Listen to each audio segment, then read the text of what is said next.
Hello everyone, आपका हमारे YouTube channel पर स्वागत है। तो आज इस वीडियो में हम बीए प्रोग्राम फर्स्ट सेमेस्टर का क्रिएटिव राइटिंग का बहुत ही इम्पोर्टेंट टॉपिक करने वाले हैं। तो अगर आपके पास भी क्रिएटिव राइटिंग है तो बहुत इम्पोर्टेंट है ये वीडियो आपके लिए। इस वीडियो को कंप्लीट देखिएगा, क्योंकि आपको पता ही है क्रिएटिव राइटिंग का एग्ज़ाम भी काफ़ी नज़दीक आ गया है, तो काफ़ी इम्पोर्टेंट है कि आप ये टॉपिक करके जाएँ। तो आज हम पढ़ेंगे स्टेप्स ऑफ क्रिएटिव राइटिंग। मतलब क्रिएटिव राइटिंग यानी कि रचनात्मक लेखन करने के स्टेप्स क्या क्या है, चरण क्या क्या है। काफ़ी इम्पोर्टेंट है ये टॉपिक, तो देख कर चलिएगा। शुरू करने से पहले आपसे कहना चाहूँगी, अगर आपने हमारे चैनल को सब्सक्राइब नहीं किया है तो कर लीजिए, ताकि हमारी हर वीडियो की अपडेट आपको टाइम से मिलती रहे। तो क्या स्टेप होते हैं क्रिएटिव राइटिंग के? फर्स्ट स्टेप होता है प्री राइटिंग। मतलब कि राइटिंग स्टार्ट करने से पहले आपको एग्जैक्टली डिसाइड करना होता है कि आप कौन से टॉपिक पर लिखने वाले हैं। सपोज़ आप कोई पोएम लिखना चाहते हैं, या अगर आप कोई ऐसे लिखना चाहते हैं, तो आपको सबसे पहले ये डिसाइड करना होगा कि आप कौन से टॉपिक पर लिखना चाहते हैं। तो फॉर एग्ज़ाम्पल मैं डिसाइड करूँ कि मुझे इम्पोर्टेंस ऑफ ट्रीज़ के ऊपर एक ऐसे लिखना है, ठीक है। अगर मैं ये ऐसे लिखना चाहती हूँ तो मुझको सबसे पहले क्या करना होगा, ये डिसाइड करना होगा कि इस ऐसे में मैं क्या क्या इंक्लूड कर सकती हूँ, ठीक है। पहले मैंने डिसाइड किया कि किस टॉपिक पर मुझे लिखना है, देन मैं डिसाइड करूँगी कि उसमें मैं क्या क्या लिखूँगी। तो जो भी हम लिखना चाहते हैं, उसमें जो भी हम उसमें लिखने वाले होते हैं, वो सारा हमको एक फ्लो चार्ट के रूप में लिखना होता है किसी पेपर के ऊपर, या फिर कैसे भी नोट्स टाइप में, ताकि उन पॉइंट्स को हम अपने ऐसे में या अपनी जो भी हम राइटिंग कर रहे हैं, क्रिएटिव राइटिंग में हम जो भी लिखने वाले हैं उसमें हम ताकि वो इंक्लूड कर सकें, ठीक है। तो पहला स्टेप होता है प्री राइटिंग का, जिसमें कुछ भी लिखने से पहले ये डिसाइड करते हैं कि हमें किस टॉपिक के ऊपर लिखना है, एंड देन हम रिसर्च करते हैं उस टॉपिक के ऊपर। देन जो इम्पोर्टेंट कीवर्ड्स हैं वो एक पेपर पर हमें लिखने होते हैं, ताकि जब हम फेयरली उससे लिखेंगे तो हम रफ पेपर पर हमने जो भी पॉइंट्स लिखे हैं, कीवर्ड लिखे हैं, उसको इंक्लूड कर सके उसमें से, ठीक है। स्टेप 2 होता है प्लानिंग एंड आउटलाइनिंग। इसमें क्या होता है, इसमें आपको ये देखना होता है कि आप कैसे उसको किस तरीके से शुरू करेंगे, क्योंकि बिगिनिंग जो काफ़ी ज़्यादा इम्पोर्टेंट होती है, ठीक है। बिगिनिंग अगर अच्छी है तो आपकी जो भी आपने लिखा है, चाहे वो ऐसे लिखा हो, स्टोरी लिखी हो, पोएम लिखी हो, जो भी आपने लिखा है, वो फिर जो पढ़ने वाले जो लोग हैं उनको ज़्यादा अट्रैक्ट करेगी, ठीक है। अगर आपने बिगनिंग में ही अच्छे से नहीं लिखा है तो आगे भी कोई नहीं पढ़ना चाहेगा। तो इसीलिए क्रिएटिव राइटिंग में बहुत इंपॉर्टेंट है कि आप बिगनिंग अच्छे से करो।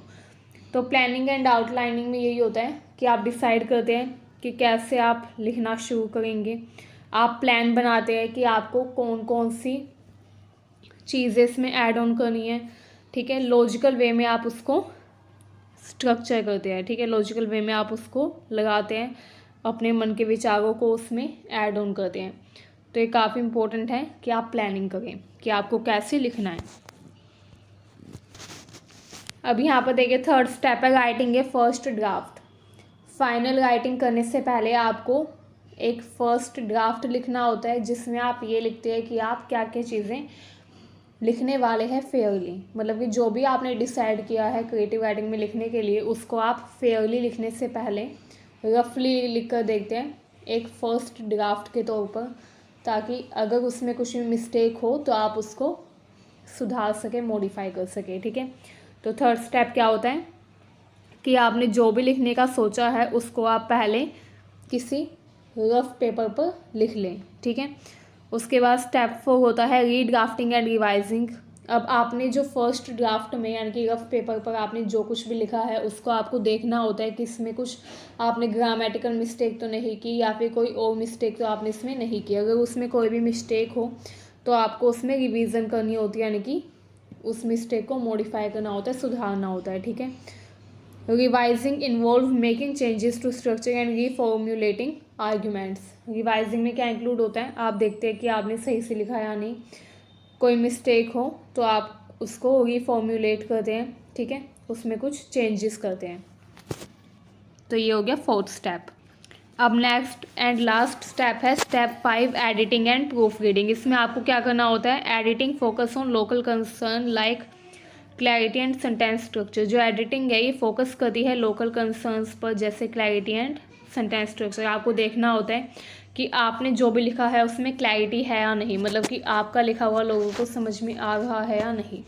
तो ये काफ़ी इंपॉर्टेंट चीज़ है। प्रूफ रीडिंग में इन्वॉल्व होता है कि आपने जो भी लिखा है उसको आप पहले पढ़ लें, ठीक है, तो उसको प्रूफ रीडिंग कहा जाता है। जो भी न्यूज़पेपर या मैगज़ीन पब्लिश होती है सबसे पहले पब्लिश करने से पहले उनकी प्रूफ रीडिंग की जाती है, मतलब कि पढ़ा जाता है कि उसमें कोई मिस्टेक तो नहीं है, ताकि जो पढ़ने वाले लोग हैं, जो पाठक हैं, उन पर गलत इम्प्रेशन ना पड़े। तो उसको प्रूफ रीडिंग कहते हैं। क्रिएटिव राइटिंग में भी प्रूफ रीडिंग का काफ़ी इंपॉर्टेंट रोल होता है। आपको देखना होता है कि आपने जो भी लिखा है उसमें आपने कोई मिस्टेक तो नहीं की। पब्लिश करने से पहले आप जब चेक करते हैं कि आपके लिखे हुए में कोई मिस्टेक तो नहीं है, उसी को प्रूफ रीडिंग कहा जाता है। एंड अगर कोई मिस्टेक हो तो आपको उसमें एडिटिंग करनी होती है, ठीक है। Editing for grammar and clarity. When editing you want to ensure your text is clear, concise and grammatically correct. जब आप एडिटिंग करिए तो आपको ये इंश्योर करना होता है कि कोई ग्रामेटिकल मिस्टेक ना हो, ठीक है, उसमें क्लैरिटी होनी चाहिए जो भी आपने लिखा है। एंड आपका जो टेक्स्ट है, जो भी आपने क्रिएटिव राइटिंग की है, वो कंसाइज होनी चाहिए, क्लियर होनी चाहिए। तो ये काफ़ी इंपॉर्टेंट है। ये पांचों स्टेप क्रिएटिव राइटिंग के लिए काफ़ी ज़्यादा इंपॉर्टेंट है। तो मुझे उम्मीद है वीडियो आपको यूज़फुल लगी। अगर आपको वीडियो अच्छी लगी हो तो चैनल को सब्सक्राइब करिए, वीडियो को अपने दोस्तों के पास शेयर करिए। Thank you.